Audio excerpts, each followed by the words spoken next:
Good afternoon, Rome. Good afternoon to the people in presence, and good morning to the other side of the moon, to the other side of the world.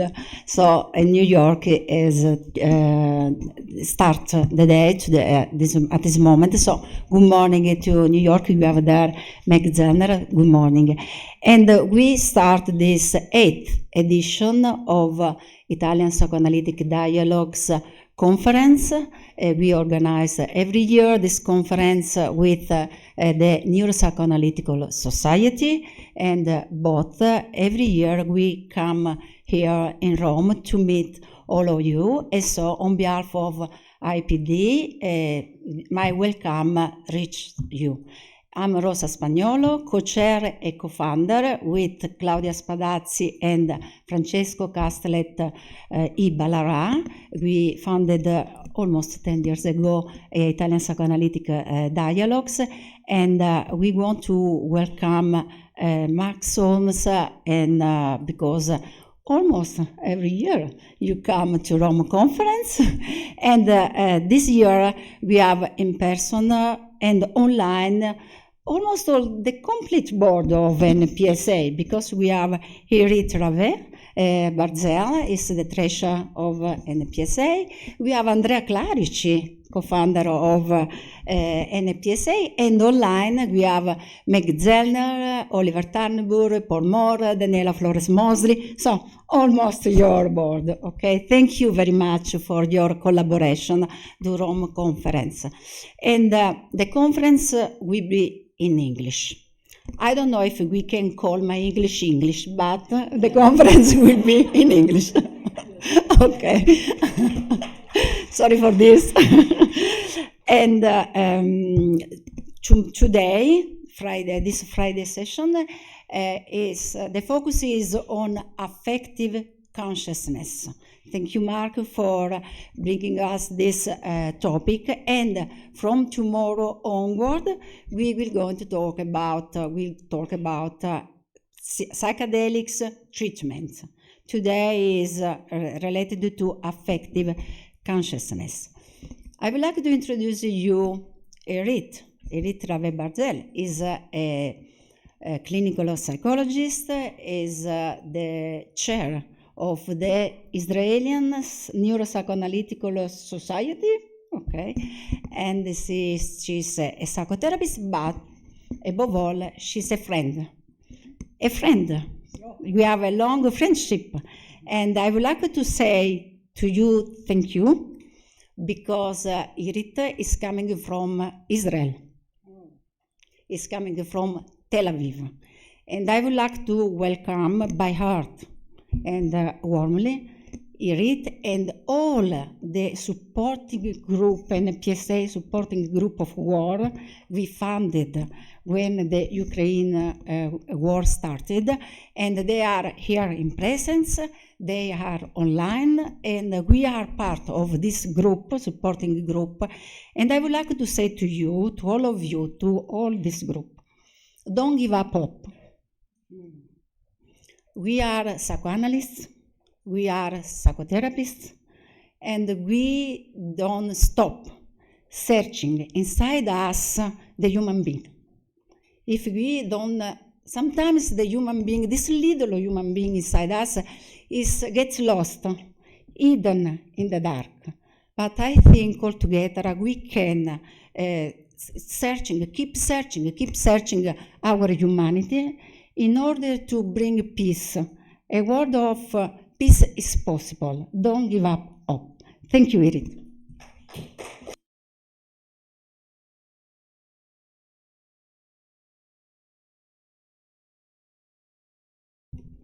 Thank you. Thank you, Rosa, for your compassionate words. Wow, I wasn't expecting that.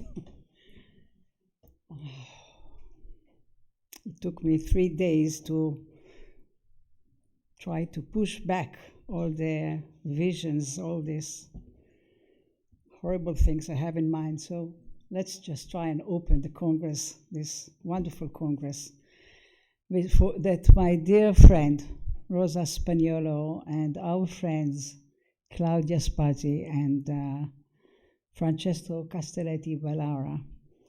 I want to thank you for your invitation to chair the first day meeting and open your congress here in Rome on the subject Altered State Psychedelic Assisted Psychotherapy.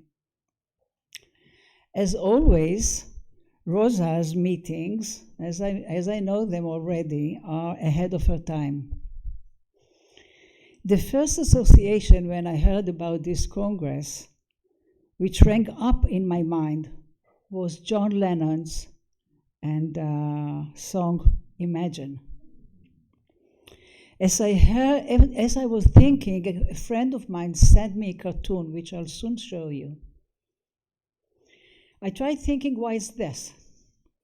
It is a song written by a very creative man and woman, by John Lennon and Yoko Ono, who were using LSD at that time when it was still allowed.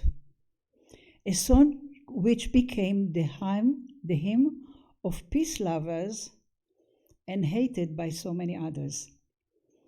I thought it has to do with the literature concerning psychedelic I was reading, where the default mode network disintegrates, where people describe their experiences of using psilocybin as the most important experience they had in their life, where they meet the feeling of disintegration, sensed as death.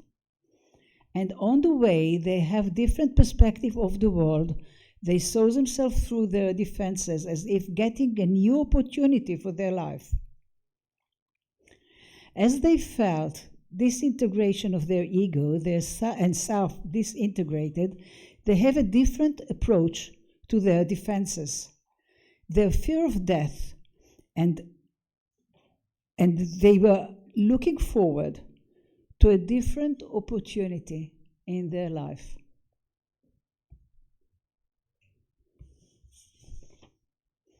Let's watch. We don't hear it.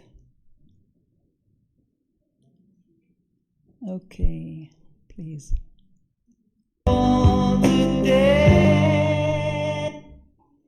Just a minute. Restart. Above us only sky. Imagine all the people living for today. Imagine there's no country. It isn't hard to do. Nothing to kill or die for, and no religion too. Imagine all the people living life in peace. You may say I'm a dreamer, but I'm not the only one. I hope someday you'll join us, and the world will be one. But here, these days, we tackle a very serious issue. We remember that psychedelics are still not legal around the world, and research is young. However, Kohut Harris and Nutt and Friston view psychedelic as a way to bring the core phenomena of psychoanalytic theory into an observable space. Freud wrote, "The interpretation of dreams is the royal road to a knowledge of the unconscious activities of the mind." But by the time dreams are discussed in psychotherapy, they are often several days old, hard to remember, and no longer emotionally charged. Psychedelic assisted psychotherapy appears to have the potential to be a powerful adjunct to psychoanalysis, other psychotherapies, and pharmacotherapies, and perhaps in some cases facilitating remarkable progress for those suffering from major depression, existential anxiety trauma, addictions, obsessions, and compulsions, were not helped sufficiently by conventional therapies to unwind the self-protective strategies which inhibit their capacity to love and to find meaning in life. There are lots of things to say about medication and their effects, and I believe it will be spoken here and in the next meetings. Medications gain approval for specific conditions only. It will take a real paradigm shift before psychedelic will be approved as an adjunct to psychotherapy in general. That paradigm shift might consist in changing from a categorical to a dimensional approach to mental illness. Psychedelic states are true royal road to the unconscious, dreamlike thoughts in which effectively charge symbolic contents of the primary processes are experienced during wakeful consciousness. The psychodynamic ally-informed therapist helps the subject understand these powerful thoughts and images. He or she makes sense of their teeming significance and wondrous new meaning. The durability of this new meaning hinges on its noetic quality, but also on interpretations that used to deepen the subject's understanding of himself and integrate it with ideas, feelings, and habits of the subject's pre-psychedelic self, which inevitably press to re-emerge as the subject returns to his everyday life. The self is a construct that depends upon and promotes predictability. Its dissolution frees the brain from its hardwired neurodynamic predisposition to discover only what it expects to find, and frees the mind from its psychodynamic compulsion to minimize the risk of losing love. Predictability and emotional stability are adaptive necessities, but habit precludes transformative insight. Removing these habitual filters allows one to see without self, to see more clearly the perspective of others, and thereby to see oneself in a new light. Speaking of a new light is very relevant today, in at least the next year. This year, 40 countries around the world, 3.5 million people are going through elections. 7 of these countries are the largest in the world. For many aspects, we need a new light. There are more economical issues which are not relevant here. We work with our patient, but what we really do is changing the world. Here I am coming from a neuropsychoanalytic perspective. And my question is, am I serving NPSA here? Or are we going to use the NPSA power, which opens new opportunities to save the world and help humanity? As I said, we'll do it with the help of Rosa, is out here.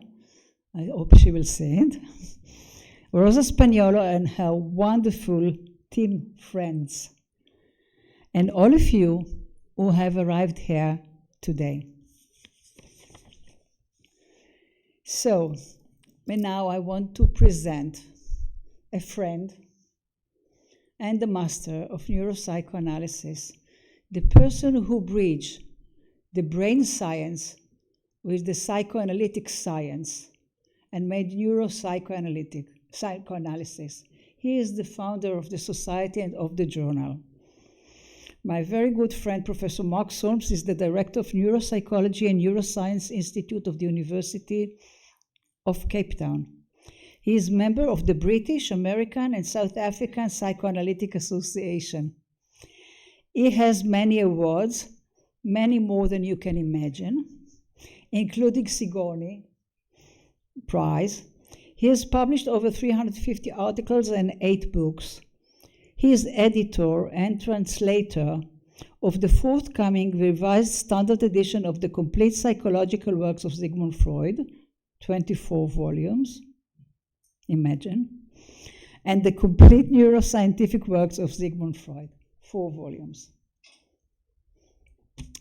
Here is Professor Mark Solms.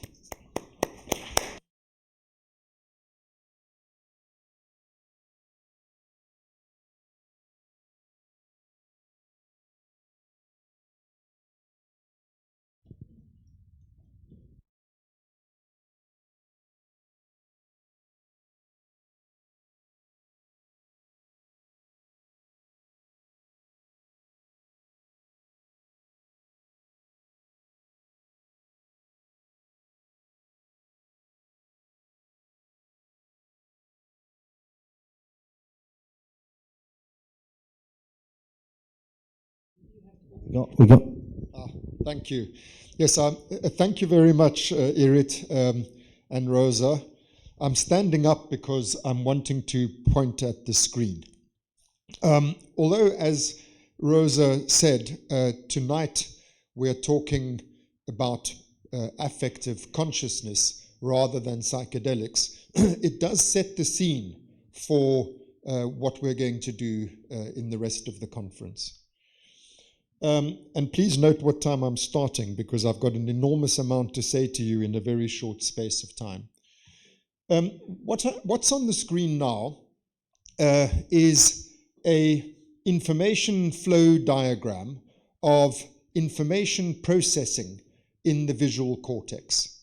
Here you have the visual cortex of the macaque monkey, and here is the functional mechanisms that we understand as to how visual information is processed in that cortex. There are similar diagrams to this for memory processes, for language processes, for executive control, and so on. This is the stuff of cognitive neuroscience. Now, when I first became acquainted with this mechanistic understanding of how the brain works, the question that occurred to me is, who is receiving all this information? Where is the subject who is registering this information? Because information, after all, is a matter of communication. There's an information source and there's an information receiver. But in these diagrams, there's no receiver. There's just a diagram from a third-person point of view of the mechanism. That's standard cognitive neuroscience. This leads us to a problem. I'm going to illustrate that problem with reference to what is known as the knowledge argument, which was introduced to us by Frank Jackson, a philosopher. I'm slightly simplifying the argument. So those of you who know it, if you notice I'm giving it in a simplified version, that's on purpose. Jackson said, let us imagine a visual neuroscientist named Mary. And Mary knows everything that there is to know about the functional mechanisms of visual information processing. So everything that I showed you in that previous slide, Mary knows it backwards. The problem is that Mary is blind. So even though she knows all about the mechanisms whereby visual information is processed in the cortex of the brain, she has herself never actually experienced what it is like to see. Now Jackson says, let us imagine, thanks be to God, that one day Mary is given the gift of sight. Suddenly, Mary, for the first time in her life, experiences what it is like to see. And Jackson's point is, at that moment, Mary will learn something utterly new about vision. Everything that she knew about its mechanisms, the functional control of visual information processing, did not prepare her for the experience of what it is like to see. Redness, blueness, light, dark, all of the qualities of visual phenomena are not predicted by that model, are not explained by that model. That model gives you no preparation for it. In fact, if you do understand everything about how vision is processed in the brain without having to know what it is like to see, this implies that the actual experience, the conscious qualities of what it is like to have visual experience is not accounted for by our mechanistic models. Therefore, these phenomena seem to exist in some other dimension outside of mechanistic natural science. And if that were the case, we're in trouble. It means that the mind, the subject, experience, exists in some other dimension from where we do ordinary science. That's the gravity of the problem that I would like to tackle with you tonight. It led to David Chalmers formulating the famous hard problem of consciousness. Chalmers wrote, "Why is the performance of these functions accompanied by experience? Why doesn't all this information processing go on in the dark, free of any inner feel?" I hope you can see why that statement flows from the knowledge argument. It also flows from something that his predecessor, Tom Nagel, wrote several years before he formulated the hard problem in the way that he did. Nagel said, "Why and how is there something it is like to be an organism, something it's like for the organism? It seems that our normal way of doing neuroscience, of identifying the functional mechanisms whereby cognition is executed in the brain, doesn't begin to address these questions, let alone answer them." Now, what I want to do in this brief presentation is to argue that a large reason why we have come to this pass, or this impasse, articulated by Chalmers and Nagel and Jackson and others, is because we've been looking to the wrong functions and we've been looking in the wrong place. I told you I started with that map of the visual cortex and the diagram of visual information processing. These are cortical functions. These are perceptual functions. Perception, as processed in the cortex, has been our model example of consciousness. In fact, it was Francis Crick who began in the 1990s the trend of saying, if we can understand how visual consciousness arises, then we can extrapolate from that to all other forms of consciousness. So we've taken a particular form of perception generated in the cortex, and we've said, let's try to understand how that becomes conscious. Then we can generalize from there. I'm going to argue that that's the wrong function, perception, and cognition derived from perception, and it's the wrong place, the cortex. That's not where we should be looking. We should be looking instead to the brain stem and to the functions that the brain stem performs, and I'm going to introduce you to those functions in a few minutes. So I hope this last point I've made is clear, because that's the main thing I'm going to want to argue this evening, is that we've been looking in the wrong place.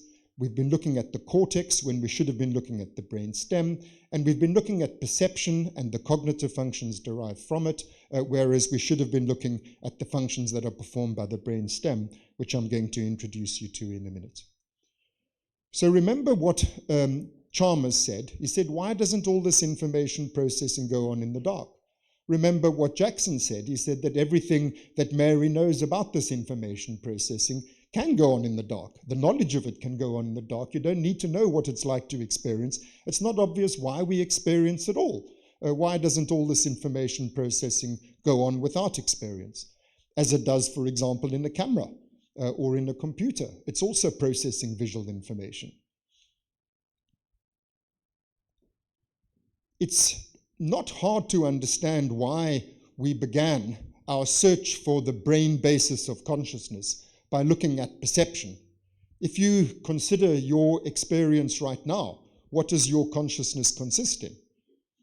It's dominated presumably by vision. At the moment, you're having visual experience. And you're listening to me, I hope, so you're having auditory experience. And you can feel yourself in your seat, so you're having somatosensory experience. And if you're unfortunate, you can smell the person next to you, and if you really want to, you can taste them too. These 5 things, these 5 classical sensory modalities, are the raw ingredients of consciousness. The standard view therefore, is that this is what consciousness is made up of. This is what consciousness is built from. It's built from these 5 qualities, which are the 5 qualities of our sensory perception. So, as I said, it's not hard to understand why it is that we focused on this. But I'm going to argue that it was the wrong place, even though it was a commonsensical place to start. Here's the first problem with having focused on perception and the cognitive processes derived from it, and having focused on the cortex. The title of this paper, I see somebody's trying to be let in here. I don't know if I'm in charge of that, but they're in. The title of this paper says it all.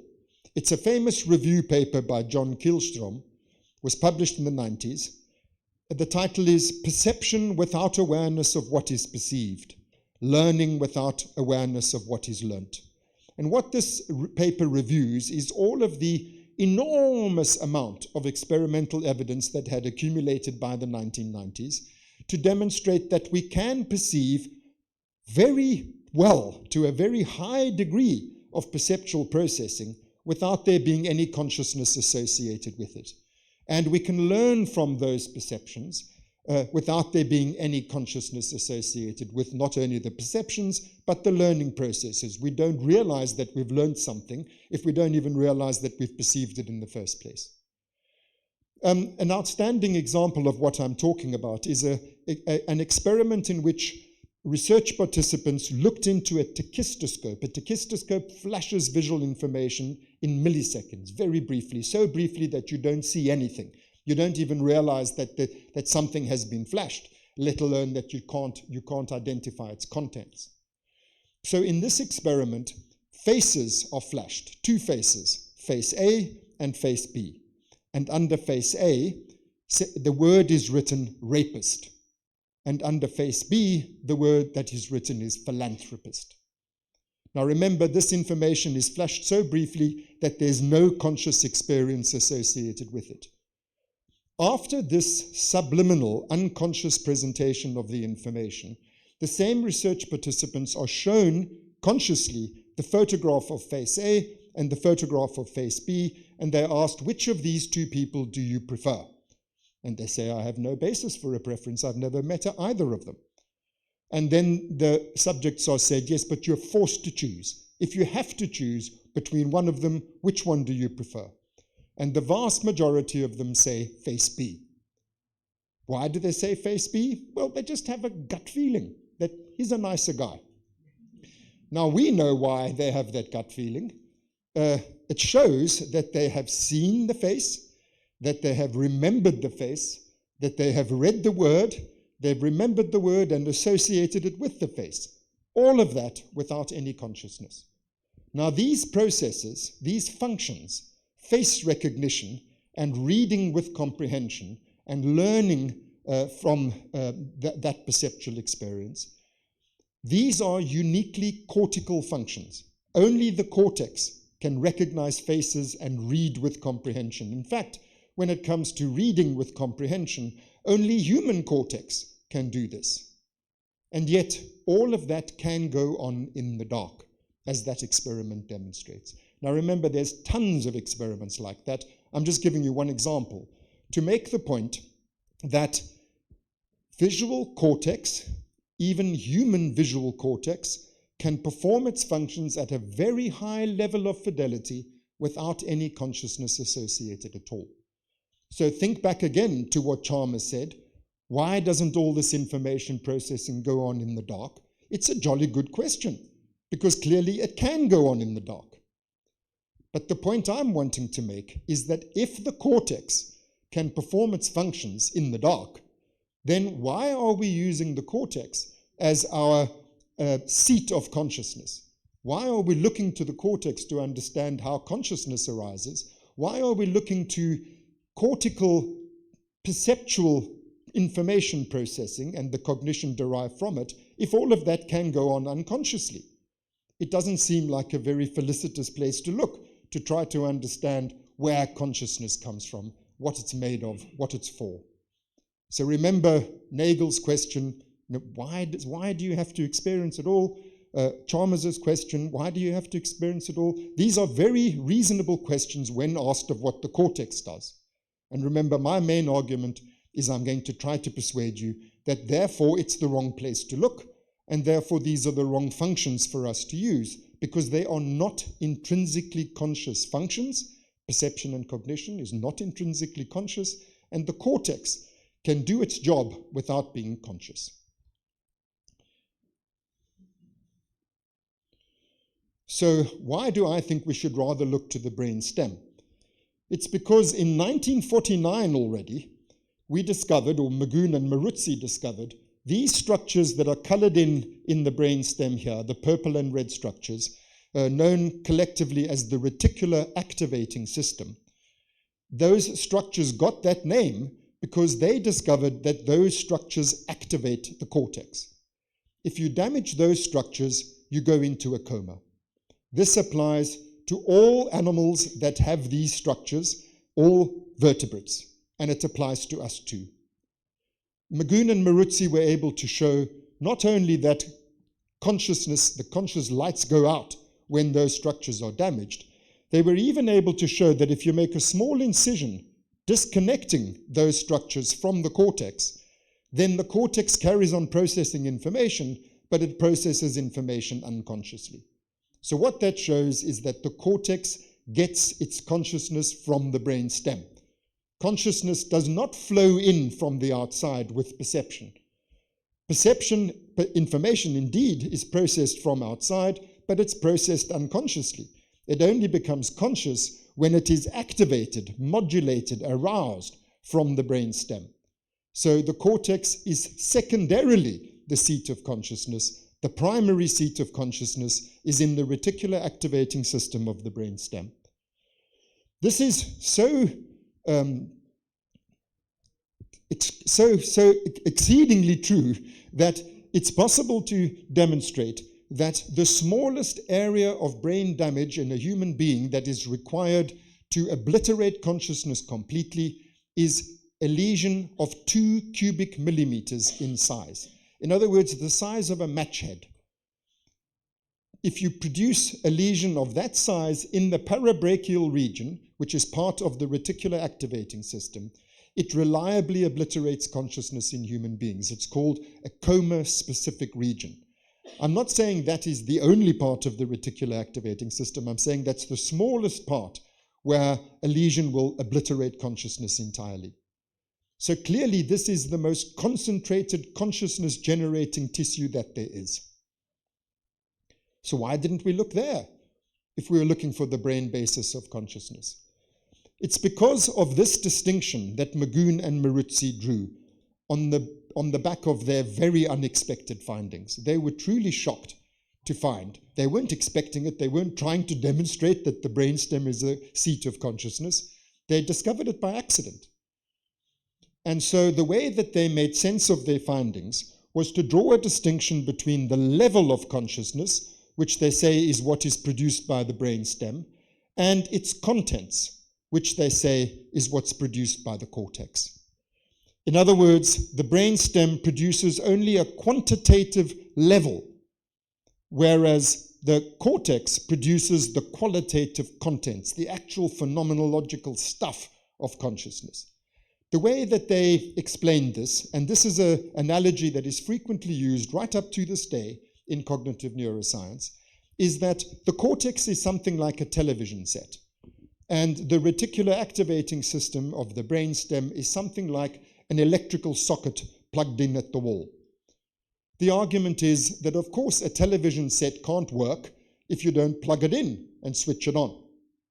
So the power source is a prerequisite for consciousness, in the same way as it's a prerequisite for the television set to do its televisual thing. In other words, the actual receiving of content and the projecting of that content onto your screen, the actual programs that you watch on television are the stuff of the television set cum cortex. It would be absurd to say that really television comes from the power supply at the wall. That's the way in which Magoon and Maruzzi, as it were, explained away their incredible finding. all those years ago. So what is not disputed, what has never been disputed since that discovery, is that what the brain stem provides is a necessary precondition, a necessary prerequisite. The cortex cannot become conscious without it being, as it were, plugged in the brain stem to its power source. That's not controversial. But what I want to cast doubt on is this idea that what the brain stem produces is merely a quantitative level of consciousness which has no quality and no content, no phenomenological feel of its own. That's what I'm now going to talk to you about. I'm going to make some exhibits as if this were a court case, and I'm going to exhibit some evidence to you. So here's exhibit 1. There's the cortex. This is what's supposed to be the seat of our consciousness, or at least of the contents, in other words, the qualitative phenomenological feel experience of consciousness is supposed to be the function of this part of the brain. In science, if you have a scientific theory, it should give rise to testable predictions, falsifiable predictions. So here's a falsifiable prediction. What would happen if you took away the cortex? If the cortex is the part of the brain that's required for the contents of consciousness, for the qualities of consciousness, then if you remove cortex, there should be no contents and no qualities of consciousness. Not so. That's a perfectly straightforward Popperian prediction from the theory that the cortex is the seat of the contents and qualities of consciousness. Now, of course, we can't remove the cortex in human beings. Actually, we have removed the cortex in a good many other animals. In fact, in thousands of them. Rats, mice, cats have been the favorite victims. And if you remove the cortex in a neonatal mammal of any description, what you find is they certainly don't fall into a coma. They are conscious in the sense that they wake up in the morning, go to sleep at night, but much more interestingly, they are emotionally responsive. In other words, they get frightened, they get angry, they copulate. If they copulate successfully, they give birth to little pups, and they raise those pups to maturity. And they even play, hang from bars, and so on.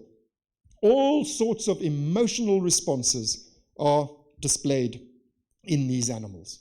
As I said, we can't do these sorts of experiments on human beings, but they are experiments of nature. This is a condition called hydranencephaly. Not hydrocephaly, hydranencephaly, which means rather than having an encephalon, rather than having cortex, the forebrain and the cortex associated with it, these children are born with cerebrospinal fluid filling out the empty vault of their skulls. No cortex at all. Please note, their brain stems are perfectly intact. So, on the theory of Magoon and Maruzzi, which still holds sway today, this idea about the television set and the power source, these kids have only got a power source. In other words, they should not necessarily be in a coma, but they should have some sort of blank screen, some sort of blank wakefulness. In fact, there is a condition in neurology called the vegetative state, which is also described as non-responsive wakefulness. So that's what we would predict. That's what you would expect if this theory is correct. These kids should be in vegetative states. In other words, they should be non-responsive. But that's not what they are. This child, whose brain scan you're seeing now, I'm now going to introduce you to her. There she is. As you can see, she's awake. She goes to sleep at night. In fact, she has seizures. And when she has seizures, she loses consciousness. Then she regains consciousness. Even her parents can see when she's unconscious and when she's conscious. You don't need a neurologist for it. But much more interesting than that is, please note, she is emotionally responsive. When her baby brother is placed on her lap, she goes, ah! She likes it. And if you take her baby brother off her lap, she goes, She protests. She wants him back again. And those are just two emotions. She shows the full range of basic emotions of the kind that I've just described to you. And also more bodily affective states like pain and hunger and sleepiness and so on. She, in other words, is not only conscious in the sense of not being in a coma, but her consciousness has contents and it has qualities. But those contents and qualities are not perceptual, they are affective. She has raw feelings. And she's not the only one. The same applies to all of these kids. As long as they are raised in a caring home, they show emotional responsivity. If you leave them in a cot and treat them like vegetables, of course, then they do become vegetative, which is an absolute tragedy arising from the cortical theory of consciousness. The expectation that these kids there's nothing it's like to be them. How can you tell me there's nothing it's like to be this child? Well, many of my colleagues tell me we can't know. I have to tell you, the colleagues who tell me this have never interacted with these children, but they have this radical skepticism. How do we know that they're conscious? They can't tell us that they're conscious. That's the criterion, reportability. If they can't report that they have phenomenal qualities and contents of consciousness, then we can't be sure that they do. Just the same as applies to any of our children before they speak, or for that matter to our pets, our dogs and our cats. Of course, they don't tell us that they're conscious in words, but they tell us in their behavior that they're conscious, just as these kids do. But I have to tell you, a lot of my colleagues say we can't know. So what do? In science, we don't use only one method. This method is the lesion method. I've shown you that you can obliterate consciousness with a tiny lesion, 2 cubic millimeters in extent, in the brain stem. You can remove the whole of the cortex. It doesn't appear to obliterate consciousness. That's the lesion method. So how do we get around the fact that these kids can't talk to us? We use another method. Oh, before I tell you about this other method, sorry, I realized many of you will be wondering, how on earth does the child know when her brother is placed on her lap? If she's blind and deaf and anesthetic, which she is. She has remember, no cortex. She therefore cannot have perceptual consciousness, and I accept she does not have perceptual consciousness, and yet she shows emotional responses to things like her brother being placed in her lap. And that's because, I'm just giving the example here of visual cortex. The visual cortex receives its information from the eye, so from the eye through the optic nerve, through into the optic tract via the lateral geniculate body. Information goes to the visual cortex, and there we have conscious visual perception. But from the very same source, information also goes to the superior colliculi in the brain stem, and there visual information is received too, but there it is processed unconsciously. And this doesn't apply only to visual information, it's also auditory and somatosensory and gustatory information. So there is information coming in from the outside, but this information is processed in the dark. In other words, she receives information about her brother being placed on her lap, and she responds to it with a feeling. It feels good, but she doesn't know why it feels good. She doesn't know what it is that makes her feel good or bad in the various ways that I described to you earlier. So, sorry, I forgot about that slide. Now, here comes the other method, Exhibit 2. Remember, we're talking about testable, falsifiable predictions arising from the theory. If my theory is right, that the brain stem is in fact generating not just blank wakefulness, not just a quantitative level of consciousness, but actually a content and a quality called affect, the feeling, raw feeling. I'm saying that's what's generated by the brain stem. Those children seem to have raw feelings, but we can't be sure. So here's another way of testing it. What would happen if we stuck an electrode into the reticular activating system and we stimulated it in a person who's got an intact cortex, who can speak? My prediction is that that person would tell us that they're feeling some intense affect or emotion. That would be a reasonable prediction from the theory. So here I'm showing you one part of the reticular activating system called the substantia nigra.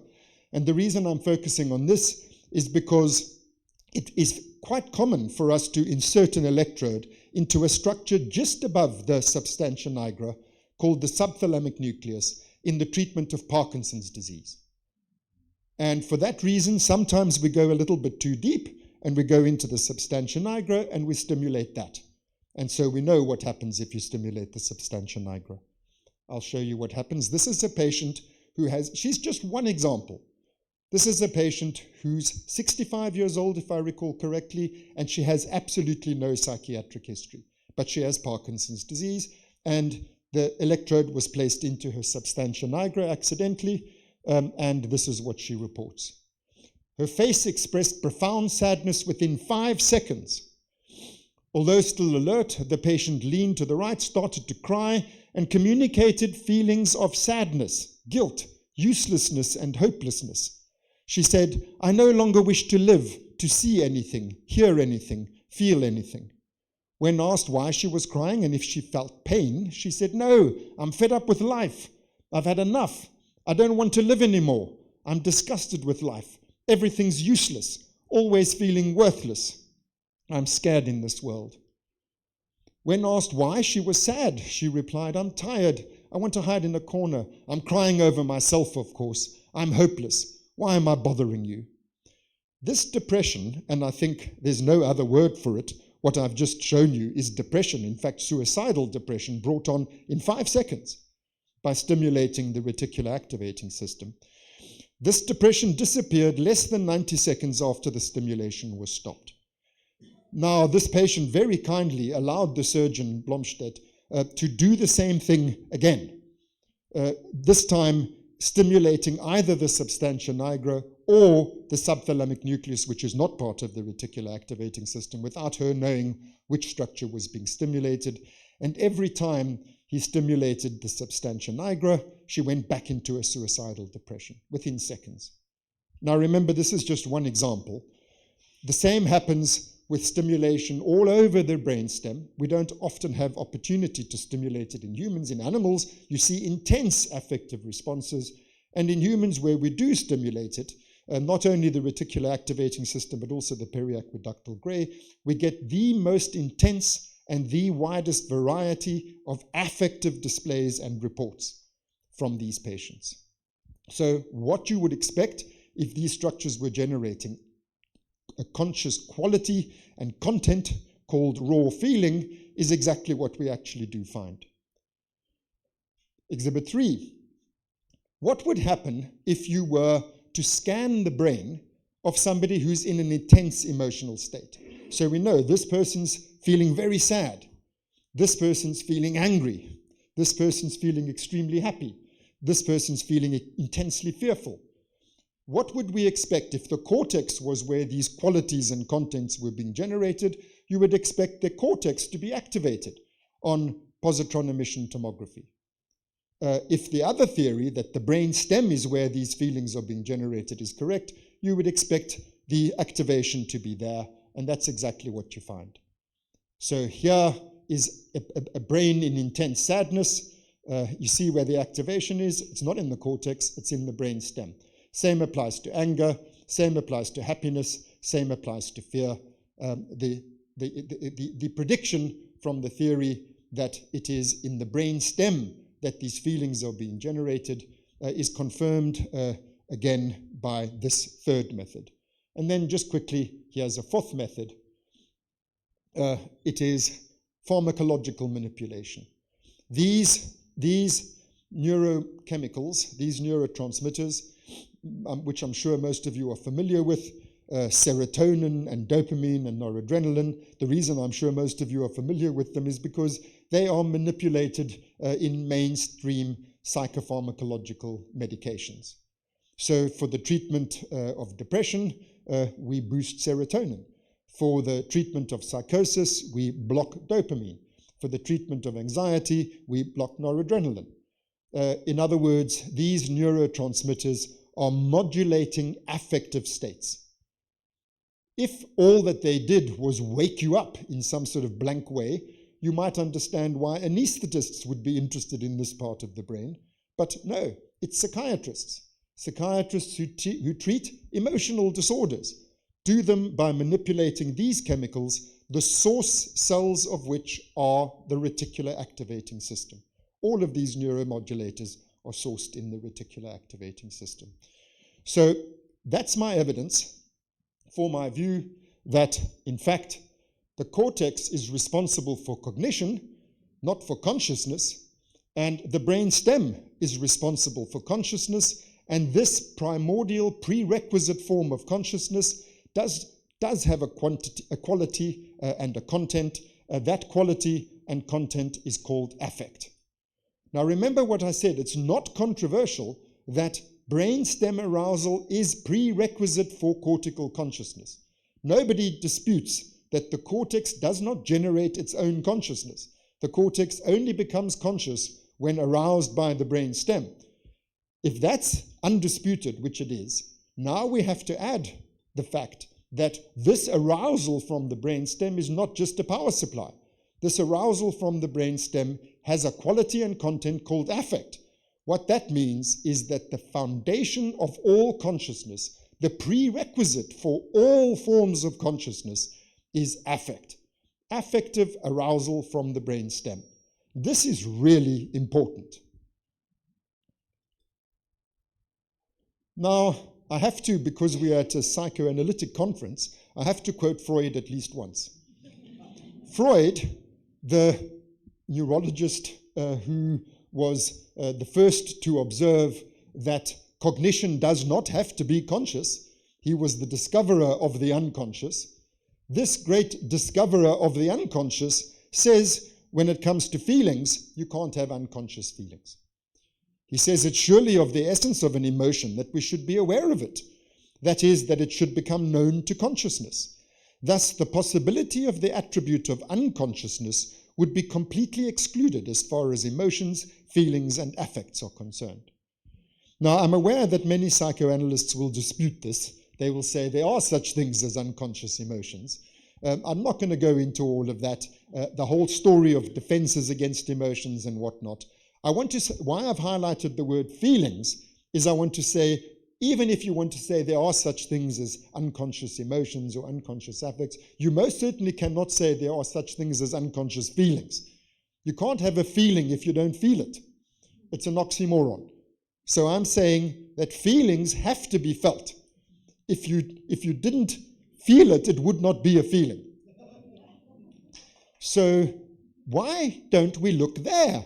Isn't this the function we should be looking at? If we're wanting to understand the brain basis and the mechanism, give a scientific account of the functional mechanism of consciousness, why don't we start with the part of the brain that is prerequisite for all consciousness and which produces a form of consciousness which is intrinsically felt, has to be felt, feelings. I'm saying this is where we should have started, and I've showed you the evidence for my view that the brainstem does indeed generate raw feelings. So what happens if we shift our attention there? Back to Chalmers. Chalmers said, remember I said to you at the beginning, this thing about why doesn't all this information processing go on in the dark? He and Nagel and Jackson and others have said the ordinary way of doing science, neuroscience, cognitive neuroscience, doesn't apply to consciousness, because when you identify the mechanism, it doesn't explain why it feels like something.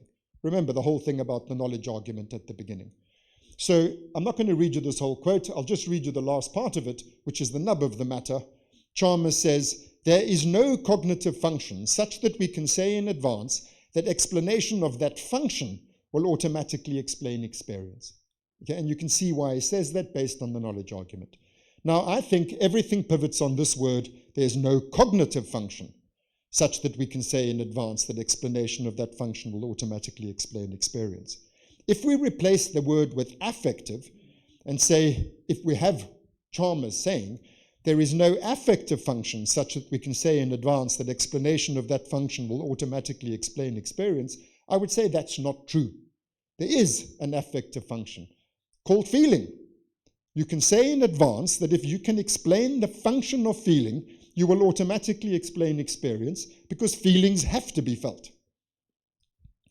Remember, this is not a game with words. I've already showed you that the part of the brain that generates the feelings is the part of the brain that generates all consciousness.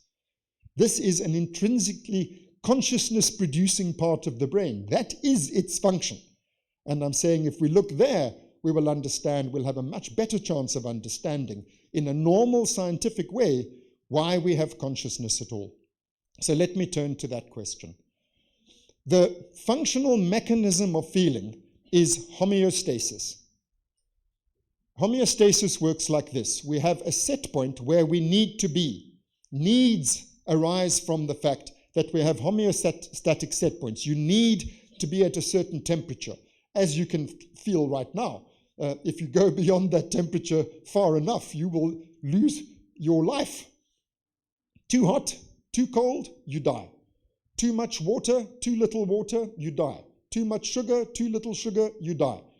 Too much oxygen, too little oxygen, you die.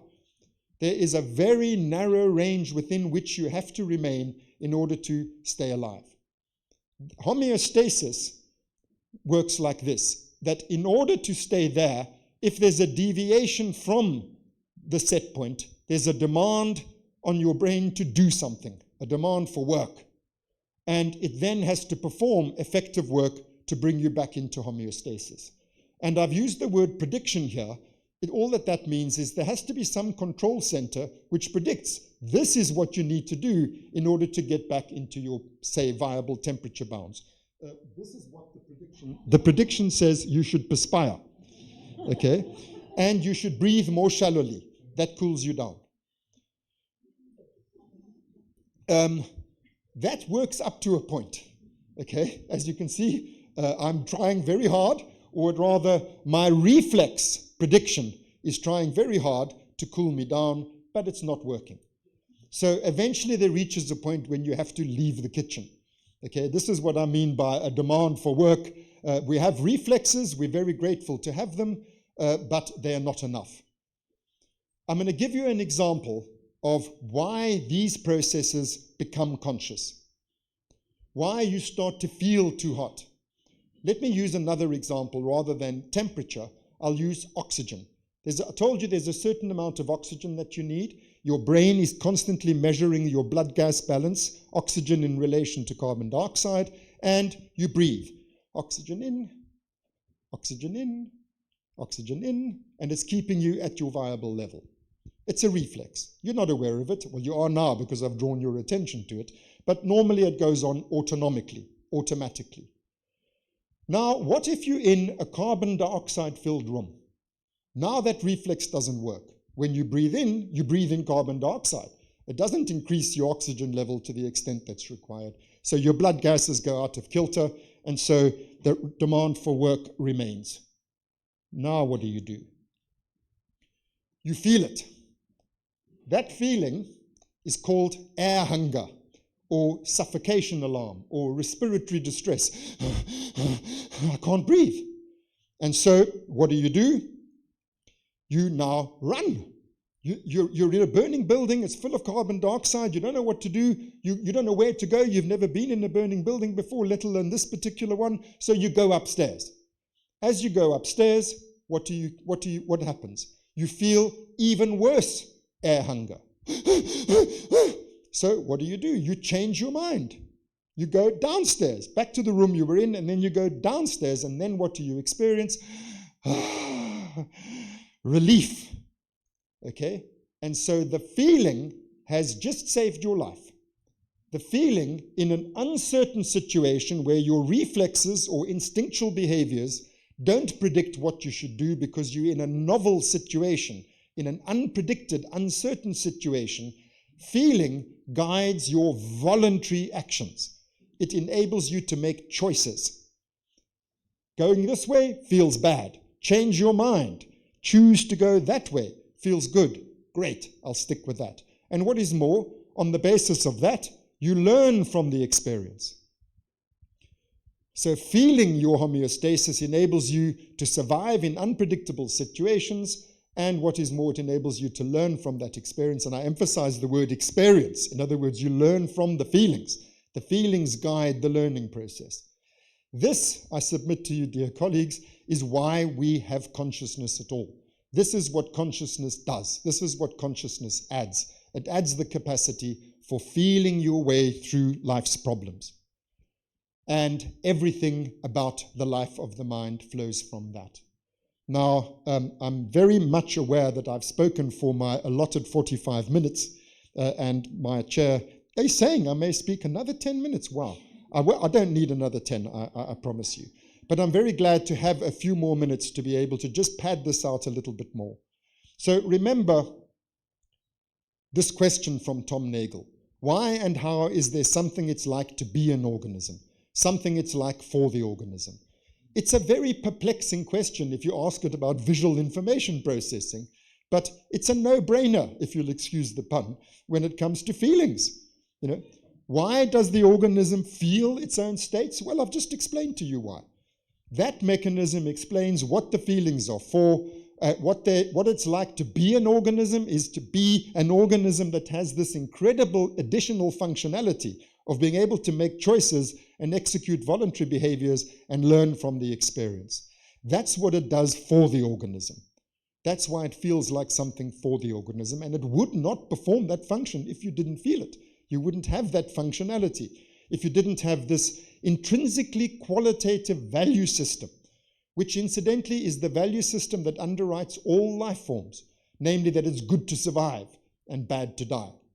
Those values are communicated through feelings, in that things which are likely to lead to your demise feel bad, and things that are likely to lead to your survival feel good. And this value system, this intrinsically built into us value system, rises to the level of feeling and has this enormous adaptive function that it adds. I want to make clear that it is not just, however, a matter of good versus bad feelings. There also are categories of feeling, and in other words, qualities. It's not just a value of goodness or badness, it's also the badness of being too hot is not the same as the badness of being thirsty or of being sleepy or of being angry or of being scared. Each one of them has its own quality. And the reason for this, again, is a mechanistic one. It's something that can be accounted for on natural scientific grounds, which is that each one of these needs has to be met in its own right. That means, mathematically, it has to be treated, each of them, as a categorical variable, because 8 out of 10 of sleepiness is not the same as 8 out of 10 of thirst. They can't be reduced to a common denominator. You can't say, okay, that's 8 out of 10 of sleepiness plus 8 out of 10 of thirst is 16 out of 20 of total need. And so all I'm going to do is sleep. If you do that, you'll die, because you have to also drink.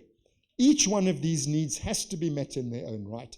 Therefore, they have to be treated as categorical variables. And categorical variables, dear colleagues, are just distinguished qualitatively. Because they can't be reduced to a common denominator, they must be. It's essential mechanistically for them to be distinguished qualitatively. Therefore, qualia naturally arise out of this very simple mechanism that I've just described to you, which is feeling homeostasis across these multiple categorical variables. So I'm saying all of this does provide us with a natural scientific understanding of why we're conscious, of what consciousness is for. Its most basic form is feeling. And you and I, psychoanalysts and psychotherapists and psychiatrists and whatnot, we know this from our daily work. Feelings drive everything about the life of the mind. It's absolutely at the heart of the matter. And so, although the main thrust of what I'm saying to you has been to try to show you that this hard problem evaporates if we look to the right place and look to the right function, I'm also, in passing, drawing attention to the fact that it places feelings, as opposed to cognition, at the center of our understanding of consciousness, as indeed it should. Now, if I was going to take up, oh, here's that other thing, why doesn't all of this go on in the dark, free of any inner field? Duh, because it can't. Okay, feelings can't go on free of any inner field. Now, if I was really going to take up much more time, I would go on to explain to you the extended version of what I've just said, together with a computational neuroscientist, a very brilliant man named Friston. I published this paper in 2018, where we explained, first of all, we reduced two equations because I'm showing you this is something that can be incorporated within a natural, scientific, ordinary mechanistic account. We're reduced to an equation how this extended form of homeostasis called affect works. And that equation, I'll promise you, I'm not going to explain it all to you, but basically this variable here has to do with what the brainstem does. The brainstem modulates something called precision. Physiologically, we call it postsynaptic gain. This is modulating the message passing in the brain. And the message passing in the brain basically has to do with outgoing predictions. Remember what I said about predictions? This is what I think should happen if I do this. And if you're in an uncertain situation, you'll get prediction errors, and that's the incoming information. So outgoing information, incoming information. And what this does is it modulates your confidence in your outgoing predictions versus the incoming prediction errors. And that's basically what it boils down to put it into very simple English. If things are turning out as expected, that's good. If uncertainty prevails, that's bad. And this is how affect modulates our voluntary behaviors and the learning from experience that flows from it. That's what I wanted to say to you, dear colleagues. I hope I've persuaded some of you to think again about the cortex and about perception and about the place of affect in relation to consciousness. Thanks very much.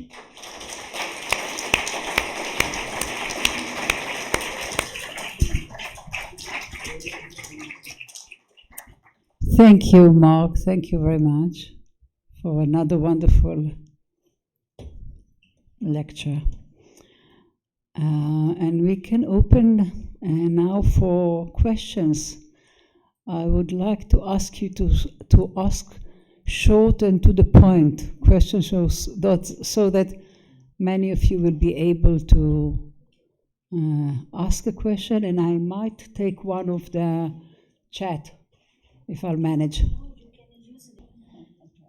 So thank you very much for the very interesting presentation. It was enlightening, but I'm not 100% persuaded that the brainstem is the seat of consciousness.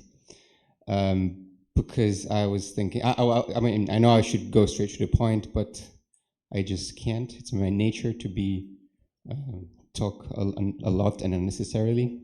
So, like you said, you were mentioning kids who were born without cortex, and you said that they show emotional reactions. But, I mean, as you also mentioned, there are like people who believe that emotional reactions can't be unconscious. And indeed, if like an emotional reaction is just like a response to some perturbation in the environment, a paramecium responds to the environment by like enacting some behavior, some physiological changes. An amoeba does the same. So the fact that these kids have emotional reactions to things happening in the environment, in my opinion, does not imply that they are conscious. And it's interesting that you mentioned the parabrachial nucleus, because I remember that Antonio Damasio also mentions that when he's discussing consciousness in his book, the Self Comes to the Mind. But I think he talks about that area as a sort of like source of like blind affective responses, which then become conscious when they reach the insular cortex. So yeah, like I wanted to know why do you how can you be sure that that is enough to have conscious emotions, like feelings, which are basically feelings, without cortex, without the insular cortex? And how can you rule out that those reactions, that the brainstem only produces responses, like physiological responses, without any, like the subject being aware, that without a subject, basically? Thank you very much. So I'd like to, first of all, make a brief remark about what you said about Damasio, then answer your main question about these kids. and us not knowing, not being, from emotional responses, one doesn't know whether they're conscious or not. And then I want to end with what you said about the amoeba. So first of all, about Damasio, you're quite right that that's what he said about the parabrachial complex. In his book, not Self Comes to Mind, but rather The Feeling of What Happens.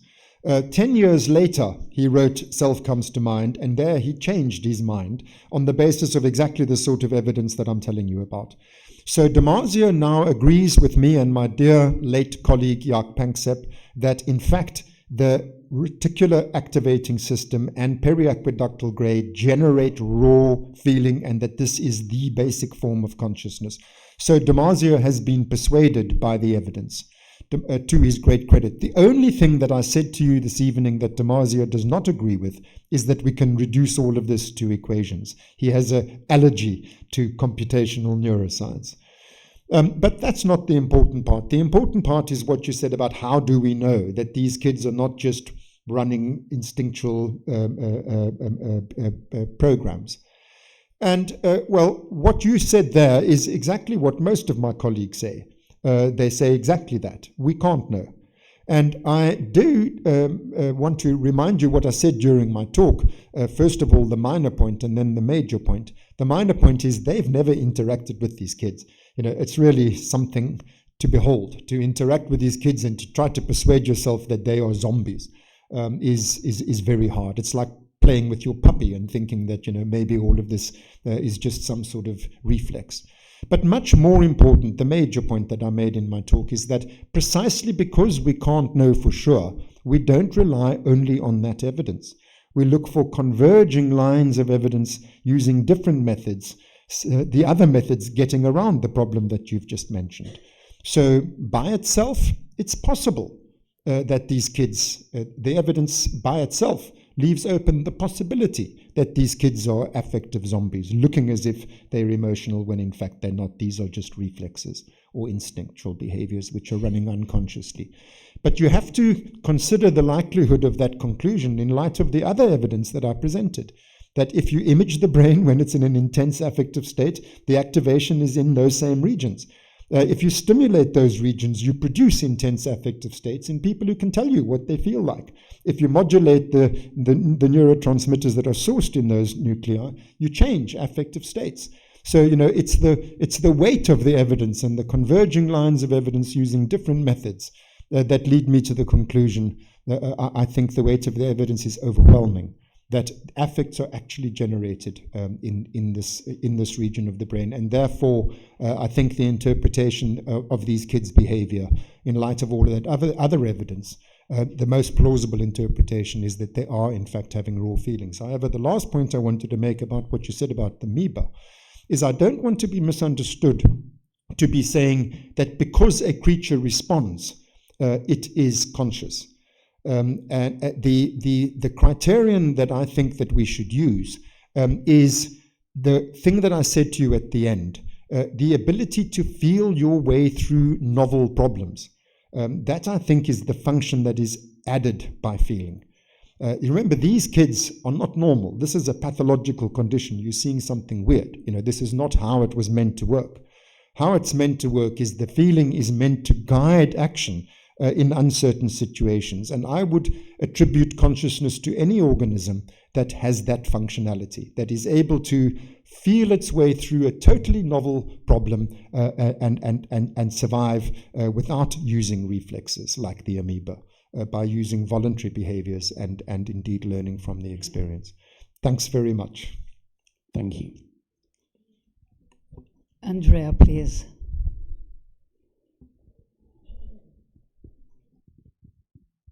Thank you, Mark. Very clear presentation.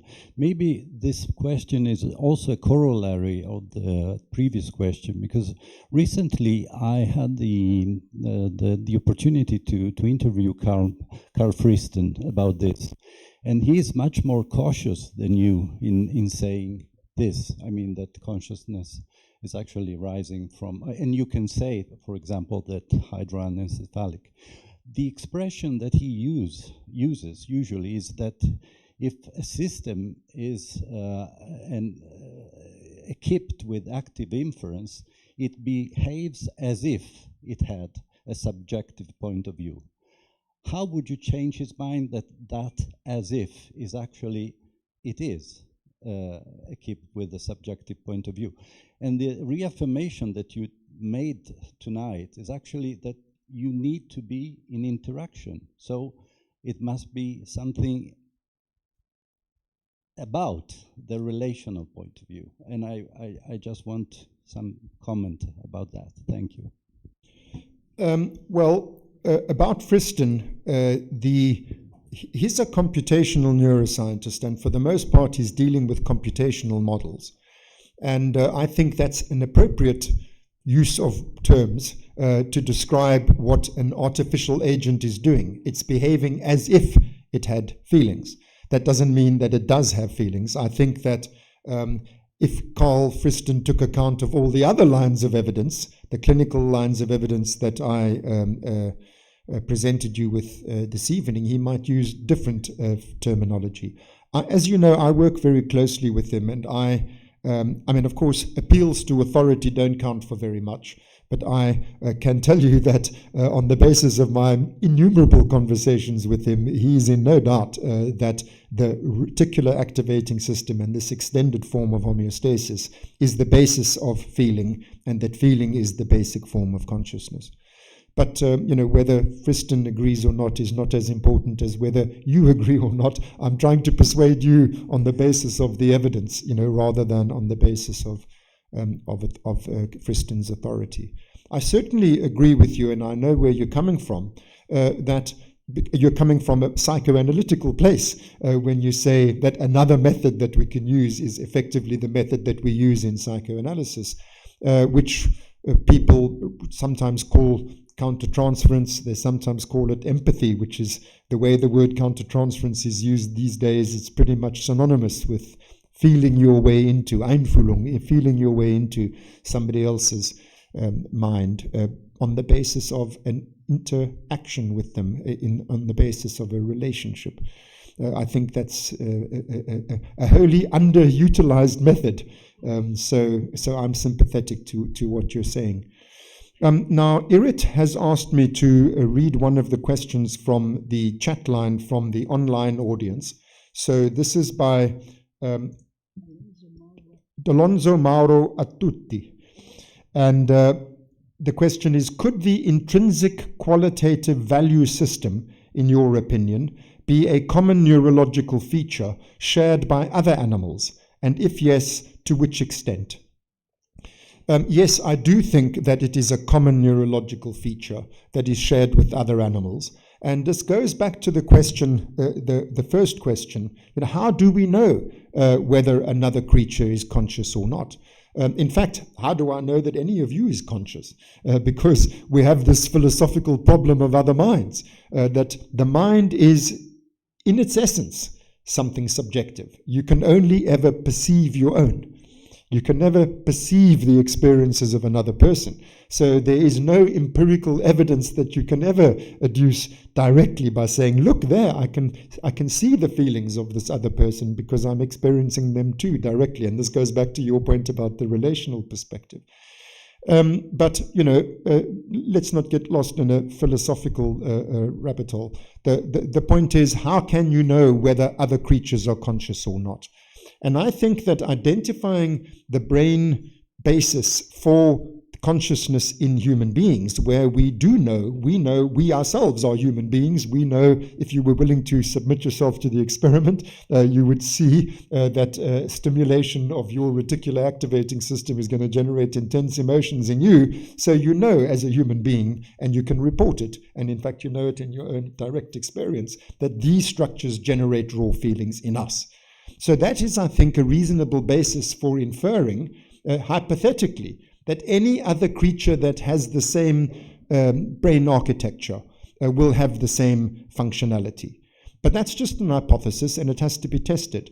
So which other creatures have these brain structures? Not only all mammals, but all vertebrates. All vertebrates have exactly the same brainstem anatomy as I was pointing out to you on the screen. So that leads to testable predictions. If I were to lesion the parabrachial complex, In any vertebrate, I predict it'll fall into a coma, and you bet your bottom dollar that's exactly what happens every single time. If I were to stimulate the structures which in human beings generate intensely pleasurable states, I predict that even in a fish, and this has been done in fishes, even in a zebrafish, if I was to stimulate those structures, the fish would be attracted to the thing that stimulates them. They would want more stimulation. If I was to stimulate the structures which have intensely negative affects in us, then my prediction is in the zebrafish, it will avoid the stimulus which leads to stimulation of those brainstem structures, and that's exactly what happens every single time. Very interestingly, with fishes, again zebrafishes, you put them in a bowl, in a tank, and you feed them on this side of the tank, the left side of the tank from my perspective. What happens is conditioned place preference behavior. The fishes congregate on the left side of the tank because that's where they expect food will come. Now what you do is you put cocaine or morphine or even just nicotine on the other side of the tank, and the fishes quickly change their behavior and start to hang out where the cocaine is. And they just nip back for the food, and then they hang out. That's called hedonic place preference, conditioned place preference behavior. In other words, they've been conditioned by the feeling, because what cocaine and morphine and nicotine do is not good for you, but they feel nice. And so I think that's weighty evidence to suggest that even as lowly a creature as a zebrafish does feel like something. And incidentally, again, we see fishes are able to solve novel problems. Not, complex chess games, but they are able to solve novel problems. They have that functionality. So I think that we can say at least all vertebrates have this, what is the question? This intrinsic, you've moved the question, this intrinsic quality, it doesn't matter. I think, yes, it's a standard we can apply in order to empirically address the question, whether or not a particular species is conscious. I don't think it means that creatures that do not have those structures are not conscious, but I think it's strong evidence to suggest that those that do have those structures are conscious. Thank you. Francesco, please. Thank you, Mark. I'm thinking about the fact that, of course, language is also a bias in our potential understanding of what consciousness is. And recent evidences from bioacoustics applied to animals are starting to telling us that they also have languages.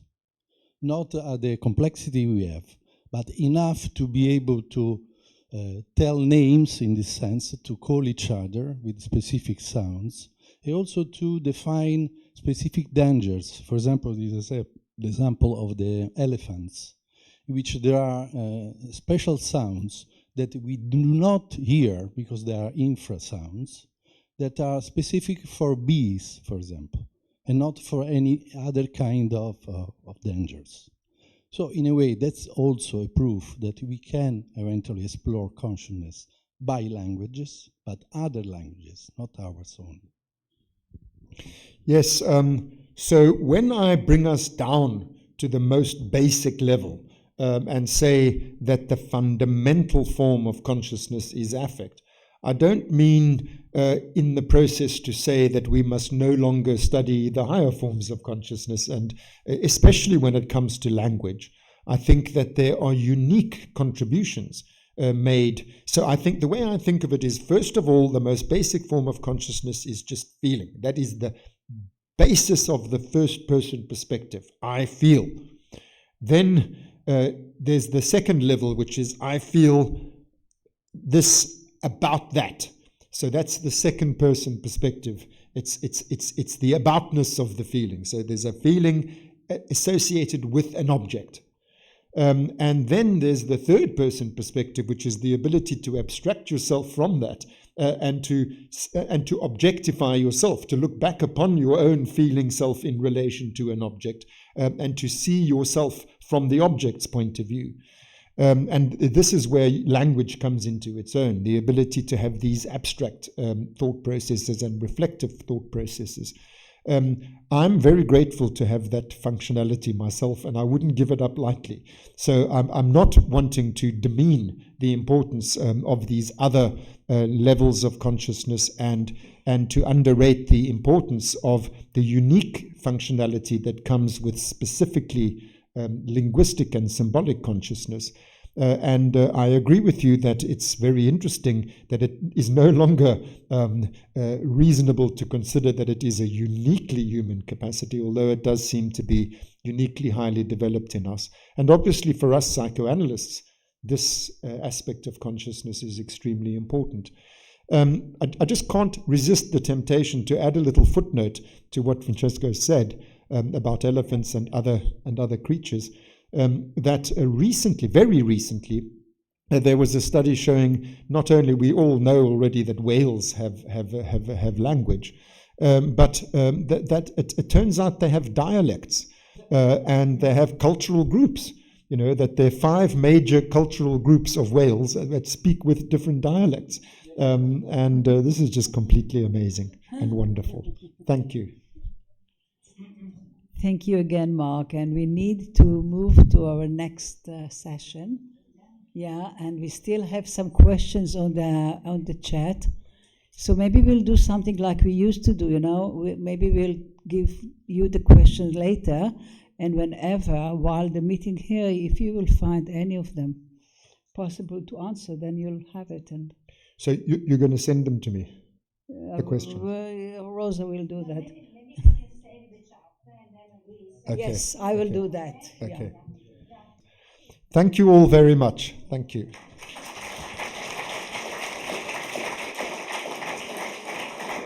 Thank you. Thank you.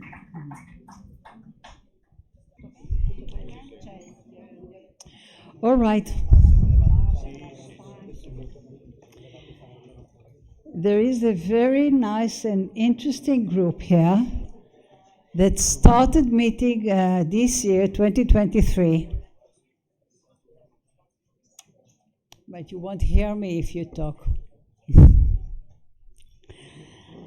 This is called the Dionysus Research Group, which explores the role and function of mythopoiesis in contemporary times. And I suppose you will explain everyone what is the mythopoiesis, focusing in particular on the mythos of Dionysus. As I said, the group was born 2023 out of the passion of psychoanalysis of its members, who share the idea that psychoanalysis is a probe that expands the field it explores and can be used to understand the complexity of the human psyche. The myth of Dionysus specifically is a complex and richly significant myth that can be interpreted in many different ways. We believe that such complexity can be useful in understanding the psychological dynamics of human and contemporary human groups. I was looking to understand what it is that you were talking, and I found out that this myth of Dionysus comes from Bacchus and from the Catonic Deus Catonic, which were connected to the earth or to the underworld, to the processes of the land that are kind of giving life, fruitful, death, and becoming. And they are kind of symbolizing the processes in nature as the changing of the seasons, like blossom and shivering. So this group is a group of people with diverse experiences and expertise. Mm-hmm. This plurality of experiences is considered an added value as it allows for enriching discussion and opening new perspectives. And I cannot agree more about this kind of work, which is usually becoming very creative. So thank you very much. Thank And you. I want to tell you that Thank you. Gabriel Casulo is the one to speak with Angelo. We both speak. And yes, both yes. of you, yeah. And Angelo Moroni. Thank you. Thank you. Yeah.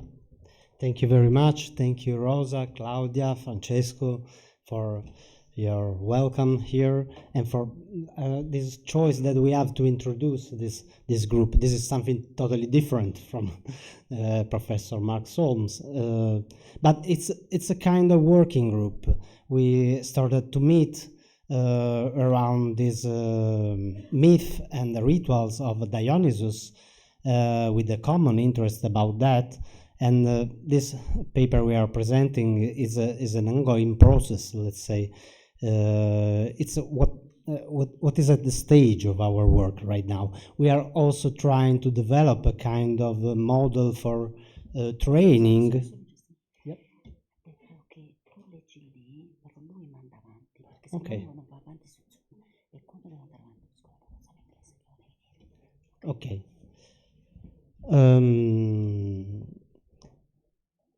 Yes, and we are trying to also to develop this kind of model of intervention in psychotherapeutic schools, kind of Dionysiac symposiums, therapeutic symposiums, and also like weekly meetings. We will, and this is the first time we introduce that, but it's kind of theoretical context. Okay, myths and rituals related to them have always accompanied the journey of humanity, as if they were ancient melodies. Significant in this regard is the expression of Joseph Campbell, who calls them the song of the universe and the music of the spheres, foreshadowing the poetic image of background sounds that have always permeated existence. As if the myths provided soundtrack that ritually makes the human dance on the stage of life, even when the reason for this dance remains obscure. Beginning with this consideration, we believe that the myth of Dionysus, an enigmatic figure in Greek mythology and perhaps even predating it, may take on new meaning in contemporary era, where the complexity of human relationship and profound social changes challenge the traditional Oedipal paradigm. If, as Italian analyst Francesco Corrao believed, it is possible that the future task of psychoanalysis is to understand and unveil the multiple and reciprocal connection existing between the mind and social body, we agree with him that this can happen in the light of the myth of Dionysus and its implications. This is because, as Corrao writes, the story of Dionysus is from the beginning closely connected to a group dimension. Dionysus is a collective, public, social god. Insofar this is capable of generating images that constitute the transcendental and otherworldly. Moreover, the transgression of normality that accompanies the god is experienced as simultaneously risky, terrifying, and desirable, since it produces an electrifying state of loss of control and depersonalization. Wine traditionally accompanies and symbolizes the Dionysian symposium, and in intoxication space and time are annulled. A dispersion of identity takes place. The perturbing encounter with the god, but understood since antiquity as potentially therapeutic, manifests itself by passing through different states of consciousness. Its vicissitudes must traverse episodes of insanity, of no meaning, suffered or acted upon. Hera drives Dionysus mad in revenge. Dionysus procures insaneness for the daughters of King Prito, and later for the mother of Pentheus. This is Euripides. The irrationality and instability of the god, as of our present times, is manifested through acts, as is the god who does not suffer but acts, manifesting himself, in this case, in his most innocuous guise. Through his ferocity, he crashes into population as if to reactualize something untaught, undigested, and denigrated. Next page. Yes. Yep. Thank you. Thank you for the attention. Sorry because my English is not so good as Gabriele's one, and I hope you can hear English and not other language, the Dionysiac languages. So I hope. The Dionysiac runs subterraneously through Western culture, inspiring Greek tragedy. See primarily Euripides the Bacchae, where this deity is the main of victorious protagonist over Pentheus, he who suffers precisely because he turns his back on the god, and that is to the natural flow of life, even the form of its unbridled primary impetuosity. These are all dramaturgical elements which, at least in the play, may also result from a comic intent, but which in any case displace the spectator and stimulate him precisely from this displacement to think. Di Benedetto points out that the role of Dionysus in Euripides' tragedy also has the meaning of disorientation in a geographical sense, and is linked to the theme of hubris, that is man's tendency to exceed his limits.